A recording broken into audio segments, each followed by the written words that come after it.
Hello बच्चों, आप सभी का स्वागत है आपके अपने यूट्यूब चैनल अमित क्लासेज पर। आज मैं फिजिक्स से क्वेश्चन कुछ बताने जा रहा हूँ। क्लास 10 का फिजिक्स का पहला चैप्टर हम आज बताएंगे। आप उसका पूरा सॉल्यूशन देंगे, उसके पूरे थ्योरी को हम बारीकी से समझाएंगे और आप लोग अच्छे से समझने का प्रयास कीजिएगा। अगर एक बार आप अच्छे से समझ गए तो फिर आपको याद करने की आवश्यकता नहीं पड़ेगी। तो देखिए, सब्जेक्ट आपका हो गया फिजिक्स हो गया। फिजिक्स का पहला चैप्टर को हम आज हल करने जा रहे हैं, उसका सॉल्यूशन पूरा थ्योरी हम बताएंगे आज। तो हम हेडिंग दे देते हैं कि सब्जेक्ट आपका हो गया फिजिक्स, PHYSICS, फिजिक्स हो गया। एक्सरसाइज पहला। इस चैप्टर का जो नाम है वो प्रकाश का परावर्तन है। क्या है? प्रकाश का परावर्तन। प्रकाश का परावर्तन। तो देखिए, प्रकाश का परावर्तन। प्रकाश का परावर्तन तो बस छोटा सा चीज, मतलब ये हम समझा सकते हैं फिगर के माध्यम कि प्रकाश का परावर्तन जब प्रकाश की किरण किसी बिंदु पर पड़ती है और पड़ने के बाद वो मुड़ जाती है तो उसी घटना को हम क्या कहते हैं? प्रकाश का परावर्तन। ठीक इसके ये समझने से पहले इसके कुछ पद जो हैं, इसके कुछ बेसिक नॉलेज जो हैं, ये आपको समझना जरूरी है। तो देखिए, प्रकाश है क्या? प्रकाश हम उसे कहते हैं, मतलब यहाँ से सबसे पहले प्रकाश और परावर्तन दो चीज आती है। तो सबसे पहला प्रश्न आपका यहाँ से ये उठता है, प्रकाश क्या है? प्रकाश क्या है? पहला क्वेश्चन। तो देखिए, प्रकाश का मतलब क्या हो गया? लाइट हो गया। जहाँ ये कह सकते हैं कि किसी भी वस्तु को देखने के लिए हमें क्या चाहिए? प्रकाश चाहिए। अगर किसी वस्तु को अंधेरे में किसी भी वस्तु को अगर देखने के लिए प्रकाश नहीं होगी तो हम वस्तु को नहीं देख पाएंगे। तो प्रकाश का आप परिभाषा इस प्रकार दे सकते हैं कि प्रकाश वह कारक है जिसकी सहायता से हम किसी वस्तु को देख पाते हैं। कि प्रकाश वह कारक है जिसकी सहायता से हम किसी वस्तु को देख पाते हैं, उसे क्या कहते हैं? प्रकाश कहते हैं। तो प्रकाश ये समझ में आ गया। और प्रकाश से एक पॉइंट ये याद रखिएगा कि प्रकाश जब भी गमन करती है तो सीधी रेखा में ही गमन करती है, वो टेल में, ये परवलयाकार में नहीं गमन करती है। अगर प्रकाश यहाँ से निकलेगी तो स्ट्रेट लाइन होते हुए सीधे एक सीधी रेखा में वो क्या करती है? गमन करती है। तो अगर यहाँ से ऑब्जेक्टिव पूछा जाए कि प्रकाश किस रेखा में गमन करती है, तो प्रकाश एक सीधी रेखा या सरल रेखा में गमन करती है। तो देखिए, प्रकाश का जो परिभाषा है वो आप समझ गए कि प्रकाश वह कारक है जिसकी सहायता से हम किसी वस्तु को देखते हैं, उसे क्या कहते हैं? प्रकाश कहते हैं। जैसे आप टॉर्च कह सकते हैं, बॉल कह सकते हैं, ये जो भी हो वो आपका प्रकाश हो गया। इसके बाद यहाँ से प्रकाश क्या है? तो प्रकाश समझने में कोई दिक्कत नहीं। आप दूसरा क्वेश्चन हम यहाँ से बताते हैं कि प्रकाश स्रोत क्या है। आपका दूसरा क्वेश्चन यहाँ से उभर कर आएगा इसी चैप्टर में कि प्रकाश स्रोत क्या है? प्रकाश स्रोत क्या है? तो देखिए, स्रोत मतलब होता है माध्यम। जैसे हम बोलेंगे माध्यम कि प्रकाश कहाँ से, तो प्रकाश स्रोत का अर्थ होता है कि प्रकाश जहाँ से निकलती है, प्रकाश जहाँ से निकलती है उसी को क्या कहते हैं? प्रकाश स्रोत कहते हैं। तो देखिए, प्रकाश स्रोत क्या है? तो प्रकाश जहाँ से निकलती है उसी घटना को हम क्या कहते हैं? प्रकाश स्रोत कहते हैं। जैसे टॉर्च जलाए, प्रकाश निकल गया, तो टॉर्च जो हो गया वो प्रकाश स्रोत हो गया। सूर्य की रोशनी जैसे ही उगेगी सुबह में, तो वहाँ से जब किरण निकलती है तो उसी को क्या कहते हैं? प्रकाश स्रोत। बल्ब स्विच जैसे ही टिपते हैं तो उससे रोशनी निकलना शुरू हो जाती है, तो उसी घटना को, उसी क्रिया को हम क्या कहते हैं? प्रकाश स्रोत कहते हैं। उसे क्या कहते हैं? प्रकाश स्रोत। अब यहाँ से देखिए, अगला क्वेश्चन आपका क्या होता है? Question number 3। प्रकाश समझ में आ गया। तो प्रकाश जिस वस्तु से हम, जब किसी वस्तु को जिस माध्यम से हम देखते हैं उसी को क्या कहते हैं? प्रकाश। और प्रकाश स्रोत का मतलब हो गया कि जिस वस्तु से प्रकाश निकलती है, जहाँ से वो निकलने का कार्य करती है उसी को क्या कहते हैं? प्रकाश स्रोत। आप देखिए, यहाँ से आता है प्रदीप्त। प्रदीप्त वस्तु क्या है? प्रदीप्त वस्तु क्या है? तो अच्छे से यहाँ से आप लोग ध्यान दीजिएगा कि प्रदीप्त वस्तु क्या है। तो देखिए, प्रदीप्त वस्तु दो प्रकार के, प्रकाश के अनुसार वस्तु दो प्रकार के होते हैं, एक प्रदीप्त होते हैं और एक अप्रदीप्त होते हैं। चलिए हम वो भी लिख देते हैं कि प्रकाश के अनुसार जो होती है वो वस्तु कितने प्रकार की? दो प्रकार की। एक प्रदीप्त हो गया और दूसरा अप्रदीप्त हो जाएगा। अप्रदीप्त वस्तु क्या है? तो देखिए, तो बोले कि प्रकाश के अनुसार अभी वस्तु कितने प्रकार के? दो प्रकार के। पहला क्या है? प्रदीप्त, और दूसरा क्या? अप्रदीप्त। तो प्रदीप्त का मतलब हो गया कि जिससे प्रकाश उत्सर्जित होती है, जिससे प्रकाश उत्पन्न होती है, उसी को क्या कहते हैं? प्रदीप्त कहते हैं। कि जिससे प्रकाश निकलती है, या जिससे प्रकाश, यहाँ निकलना नहीं बोलना है, कि हाँ जिससे प्रकाश उत्सर्जित होती है उसी को हम क्या कहते हैं? प्रदीप्त वस्तु कहते हैं। और ठीक इसका उल्टा हो जाएगा अप्रदीप्त, कि जिससे प्रकाश नहीं निकलती है, जिससे प्रकाश नहीं उत्सर्जित होती है, उसी घटना को हम क्या कहते हैं, या उस वस्तु को क्या कहते हैं? अप्रदीप्त कहते हैं। तो जैसे देखिए प्रदीप्त वस्तु में हो जाएगा आपका, जैसे में कि जिससे प्रकाश उत्सर्जित होती है, तो उत्सर्जित होती है तो बताइए क्या होता है? सूरज हो गया, चंद्रमा हो गया, ETC कर सकते हैं। ये आप प्रदीप्त वस्तु टॉर्च भी हो जाएगा, क्योंकि टॉर्च में जैसे जलाते हैं वो प्रकाश उत्सर्जित करना शुरू कर देती है। और अप्रदीप्त का मतलब हो गया, अप्रदीप्त का मतलब हो गया कि जो प्रकाश उत्सर्जित नहीं करती है। तो जैसे में लकड़ी मान लीजिए, लकड़ी हो गया, ईंट हो गया, कलम हो गया, जो भी बोलिए, पत्थर हो गया, जहाँ से प्रकाश उत्सर्जित नहीं होती है उसे हम क्या कहते हैं? अप्रदीप्त वस्तु कहते हैं। तो ये 4 क्वेश्चन समझने में कोई दिक्कत तो नहीं आ रही है कि प्रकाश क्या है, प्रकाश स्रोत क्या है, प्रदीप्त वस्तु क्या है, अप्रदीप्त वस्तु क्या है। अब देखिए यहाँ से प्रकीर्णन, आपका क्वेश्चन जो है वो प्रकीर्णन पूछेगा कि प्रकीर्णन क्या है, प्रकीर्णन क्या है। तो देखिए ये आपका एक VVI क्वेश्चन, ऐसे आप लोग अच्छे से पूरा याद कर लीजिएगा, लेकिन हम बीच बीच में टिक करते चलेंगे कि आपका कौन सा इंपॉर्टेंट क्वेश्चन होता है, कौन सा इंपॉर्टेंट क्वेश्चन नहीं होता है। तो देखिए ये हो गया, फिर प्रकीर्णन के बारे में VVI क्वेश्चन आपका ये हो गया। ये बोर्ड की एग्जाम में कभी देता भी है, अल्टरनेट करके ये देते रहता है और पूछता भी है। तो देखिए प्रकीर्णन, प्रकीर्णन का मतलब क्या होता है? तो पहले आप समझ लीजिए कि प्रकीर्णन क्या होता है। कि जब प्रकाश की किरण, देखिए आप जब किसी टॉर्च को जलाते हैं और दीवार पर मारते हैं, तो दीवार पर मारने के बाद देखिएगा कि रोशनी उसकी क्या होती है? फैलती है। क्या होती है? फैल जाती है। तो उसी घटना को, उसी क्रिया को हम क्या कहते हैं? प्रकीर्णन कहते हैं। तो अच्छे से यहाँ समझिए कि जब प्रकाश की किरण किसी कण पर या किसी वस्तु पर पड़ती है और पड़ने के बाद चारों दिशाओं में फैल जाती है, उसी घटना को हम क्या कहते हैं? प्रकीर्णन कहते हैं। फिर से एक बार सुनिएगा कि जब प्रकाश की किरण किसी कण पर या तो किसी वस्तु पर पड़कर चारों दिशाओं में फैल जाती है, तो उसी क्रिया को या उसी घटना को हम क्या कहते हैं? प्रकीर्णन कहते हैं। जैसे फॉर एग्जांपल आप लोग समझ लीजिए, यहाँ मान लीजिए ये सूरज हो गए, सूरज से प्रकाश निकलती है, और कैसे निकलती है? सीधी रेखा में निकलती है। अभी जस्ट हम यहाँ से बताए ऑब्जेक्टिव टाइप का कि प्रकाश किस रेखा में गमन करती है? तो सीधी रेखा में गमन करती है।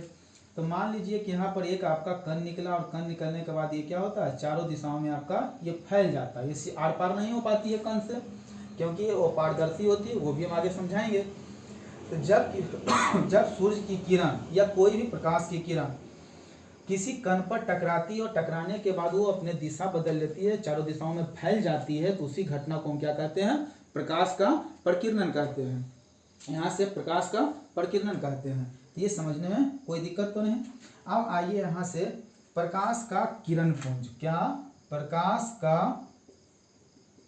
किरण पुंज, प्रकाश का किरण पुंज।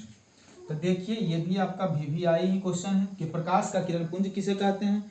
तो प्रकाश का जो किरण पुंज होता है, तो आप देखिए एक हम फिगर पाड़ते हैं प्रकाश का, यहाँ पाड़ देते हैं। ये आपका हम टॉर्च का फिगर पाड़ते हैं, और यहाँ से ये रोशनी निकलना शुरू हो जाती है।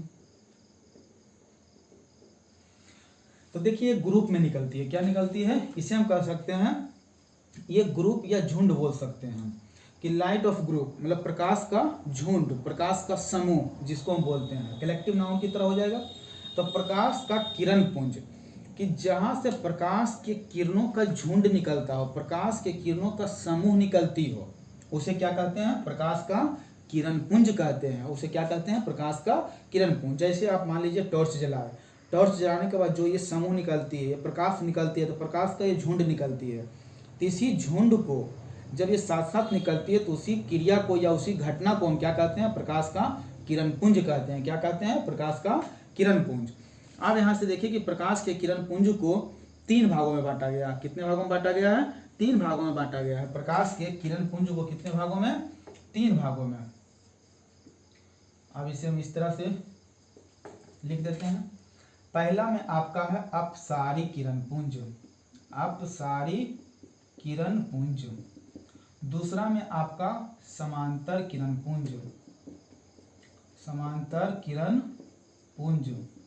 और तीसरा में हो गया अभिसारी किरण पुंज, अभिसारी किरण पुंज। देखिए यहाँ से पहला अपसारी, दूसरा समांतर और तीसरा जो हो गया वो आपका अभिसारी किरण पुंज हो गया। तो पहले हम बताए कि प्रकाश का किरण पुंज हो गया कि प्रकाश जहाँ से निकलती है, प्रकाश का झुंड जहाँ से निकलती है उसी झुंड को, उसी समूह को, उसी घटना को हम क्या कहते हैं, प्रकाश का किरण पुंज कहते हैं। प्रकाश के किरण पुंज को कितने भागों में बांटा गया, 3 भागों में बांटा गया। पहला में अपसारी किरण पुंज, दूसरा में समांतर किरण पुंज और तीसरा में आपका हो गया अभिसारी किरण पुंज। अब यहाँ से हम आएंगे बारीकी से आप लोग को समझाएंगे कि अपसारी किरण पुंज क्या है, समांतर किरण पुंज क्या है और अभिसारी किरण पुंज क्या है। तो देखिए अपसारी किरण पुंज का मतलब हो गया, पहले हम फिगर के माध्यम से समझा देते हैं कि एक बिंदु से जब प्रकाश की किरण एक बिंदु स्रोत से निकलती है और चारों दिशाओं में क्या होती है, फैल जाती है। क्या होती है, फैल जाती है। जब प्रकाश की किरण एक बिंदु से निकलकर चारों दिशाओं में फैल जाती है, एक बिंदु से निकला और चारों दिशाओं में क्या हो गया, फैल गया, उसी घटना को, उसी क्रिया को हम क्या कहते हैं, अपसारी किरण पुंज कहते हैं। क्या कहते हैं, अपसारी किरण पुंज कहते हैं। अब देखिए समांतर, समांतर का मतलब होता है एक दूसरे के पैरेलल चलना, एक दूसरे के क्या चलना, पैरेलल। ये हो गया, ये हो गया, ये हो गया और ये हो गया। मान लीजिए एक दूसरे के सीधी रेखा में गमन करेगी और इसके बीच जो होता है वो डिस्टेंस जो होती है, दूरी जो होती है वो समान होती है। अगर ये मान लीजिए 5 मीटर तो ये भी आपका क्या होगा, 5 मीटर और ये भी क्या होगा आपका 5 मीटर। या तो फिर ये 5 तो यहाँ पर भी क्या होना चाहिए, 5 ही होना चाहिए। मतलब दो किरणों के बीच की जो दूरी होती है वो क्या होनी चाहिए, बराबर होनी चाहिए। तो ऐसे किरण पुंज को हम क्या कहते हैं, समांतर किरण पुंज कहते हैं। अब देखिए अभिसारी किरण पुंज क्या होता है, अभिसारी किरण पुंज। तो अभिसारी किरण पुंज का मतलब हो गया कि चारों दिशाओं से आकर, चारों दिशाओं से आकर एक बिंदु पर मिलना, चारों दिशाओं से आकर एक बिंदु पर मिलना। ऐसे कर सकते हैं, ये तीर का निशान देखिएगा, जिधर आ रही है इधर से आ रही है और इस बिंदु पर मिल रही है, इस साइड से आ रही है, इधर भी मिल रही है, मतलब चारों दिशाओं से आया और एक बिंदु पर मिल गया। तो फिर से देखिएगा, पहला में देखिए कि प्रकाश के किरण पुंज को कितने भागों में बांटा गया, 3 भागों में। पहला अपसारी, दूसरा समांतर और तीसरा अभिसारी। तो अपसारी किरण पुंज का मतलब होता है कि एक बिंदु स्रोत से निकलेगी और चारों दिशाओं में क्या हो जाएगी, फैल जाएगी। तो ऐसे किरण पुंज को हम क्या कहते हैं, अपसारी किरण पुंज कहते हैं। समांतर, एक दूसरे के पैरेलल चलना, एक दूसरे के समांतर चलती है कि दो किरणों के बीच की जो दूरी होता है वो हमेशा क्या होनी चाहिए, बराबर होनी चाहिए। तो ऐसे किरण पुंज को क्या कहते हैं, समांतर किरण पुंज कहते हैं। और अभिसारी किरण पुंज, तो अभिसारी किरण पुंज का मतलब हो गया कि चारों दिशाओं से आकर एक बिंदु पर मिलना, एक बिंदु पर मिलना। और ऐसे किरण पुंज को हम क्या कहते हैं, अभिसारी किरण पुंज कहते हैं। चलिए देखिए इसके बाद क्या है कि आपका जो अगला नेक्स्ट क्वेश्चन जो आएगा, यहाँ तक हम बता दिए थे प्रकाश के किरण पुंज के बाद जो आपका क्वेश्चन आएगा वो क्वेश्चन आपका होगा पारदर्शी होगा। क्या होगा, पारदर्शी। तो क्वेश्चन जो भी है आपका आगे, पारदर्शी क्या है, पारदर्शी वस्तु क्या है या पारदर्शी क्या है।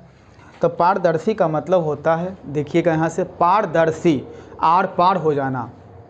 कि यहाँ से परिभाषा पहले हम समझा देते हैं कि देखिए इसका परिभाषा जो लिखिएगा कि पारदर्शी क्या है, कि जब प्रकाश की किरणें किसी वस्तु से आर पार होकर निकल जाती है, सीधे जब निकल जाती है उसी को हम क्या कहते हैं, पारदर्शी कहते हैं। कि जहाँ प्रकाश का रुकावट करने वाला कोई नहीं हो उसे हम क्या कहते हैं, पारदर्शी कहते हैं। तो पारदर्शी का मतलब हो गया कि सीधा सीधी प्रकाश की किरण निकल जाना, किसी वस्तु से आर पार हो जाना, उसी घटना को, उसी क्रिया को क्या कहते हैं, पारदर्शी कहते हैं।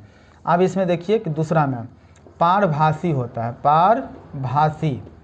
कि पारभासी क्या है, तो अच्छे से समझिएगा कि पारभासी, तो पारभासी का मतलब होता है कि किरण का कुछ भाग, ऐसे ये बोल सकते हैं कि आधा भाग पार होती है, आधा भाग आपका वो अटक जाती है, मतलब आर पार पूर्ण रूप से नहीं हो पाती है।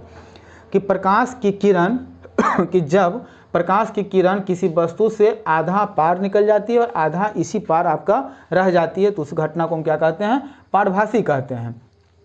कि ऐसे वस्तु जिससे प्रकाश की किरण कुछ निकलती है और कुछ नहीं निकल पाती है, उस क्रिया को, उस घटना को हम क्या कहते हैं? पारभासी कहते हैं।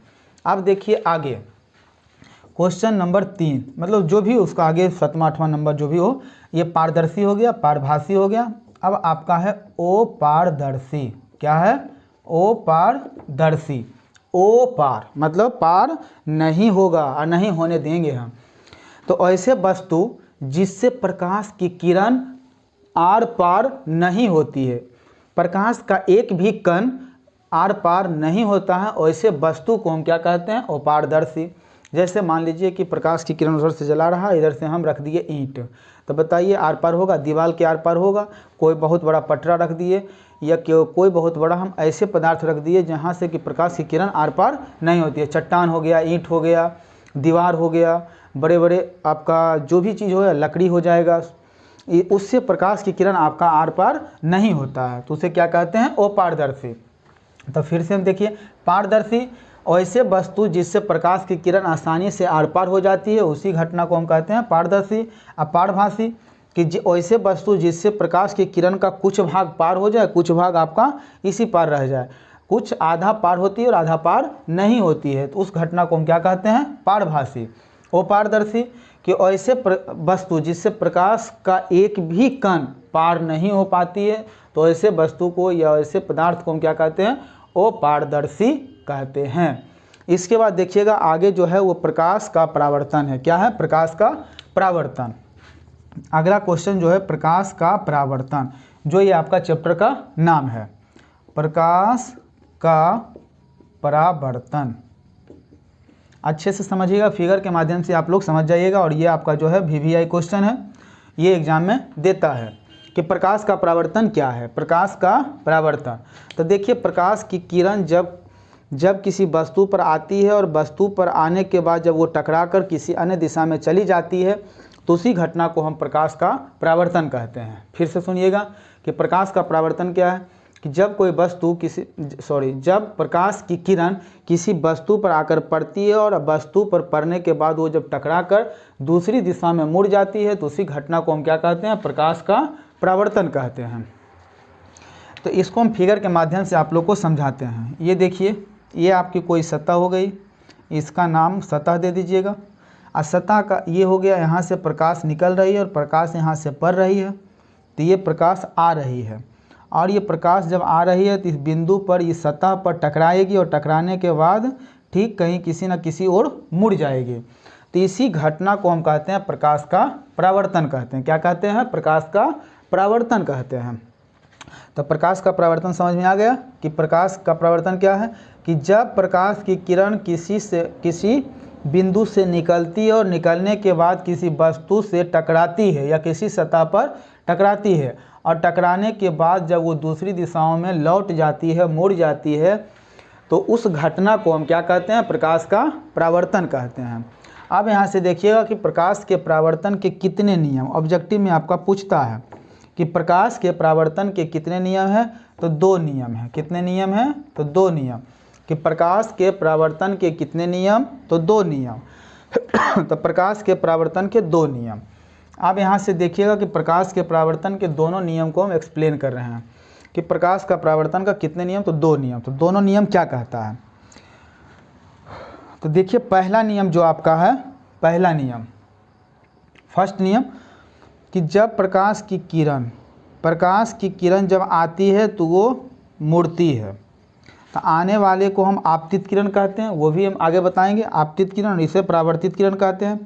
तो पहला नियम के अनुसार होता है कि प्रकाश की किरण अगर मान लीजिए कि 40 डिग्री कोण बनाकर आ रही है, कितने डिग्री कोण बनाकर?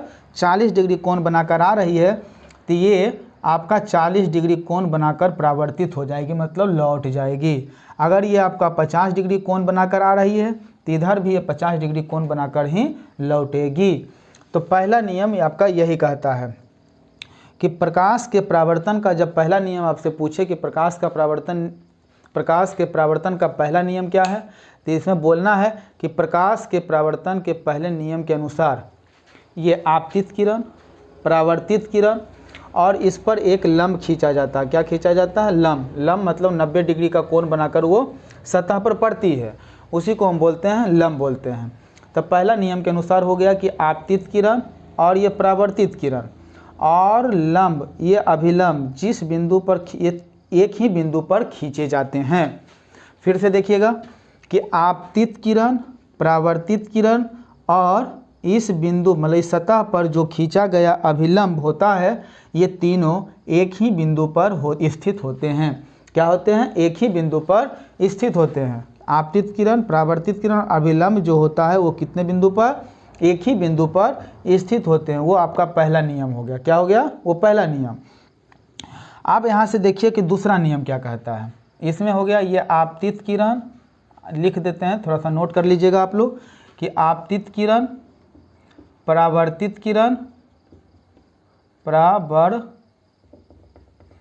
परावर्तित किरण और अब खींचा गया लंब, खींचा गया अभिलंब, तीनों एक ही बिंदु पर रहते हैं।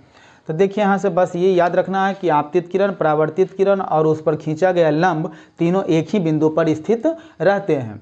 और दूसरे नियम के अनुसार हो जाएगा कि दूसरे नियम के अनुसार जो अभी हम बताए कि अगर ये 40 डिग्री से ये आएगी, ये 40 डिग्री का कोण बनाकर आएगी तो ये लौटेगी कितने पर? तो 40 पर ही लौटेगी। अगर 60 डिग्री बनाकर आएगी तो ये लौटेगी भी 60 डिग्री पर।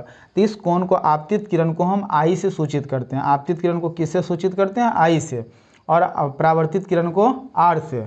तो देखिए यहाँ पर आप दूसरे नियम के अनुसार लिख सकते हैं कि कोण आई बराबर कोण आर हो जाएगा। तो ये आपतित किरण बराबर परावर्तित आपतन, ये यहाँ से जो बनता है ये कोण बन जाता है। तो यह हो गया आपका आपतन कोण। ये क्या हो जाएगा?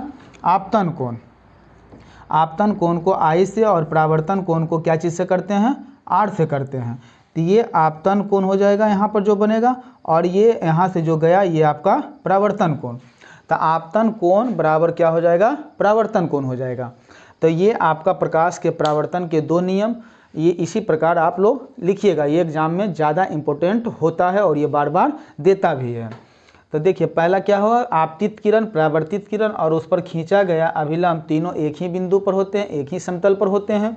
और दूसरे नियम के अनुसार कि कोण आई बराबर कोण आर, मतलब जितने डिग्री पर इधर से आपतित किरण आएगी उतने कोण पर आकर परावर्तित किरण वो हो जाएगी। तो यहाँ पर कह सकते हैं कि आपतन कोण बराबर परावर्तन कोण होता है।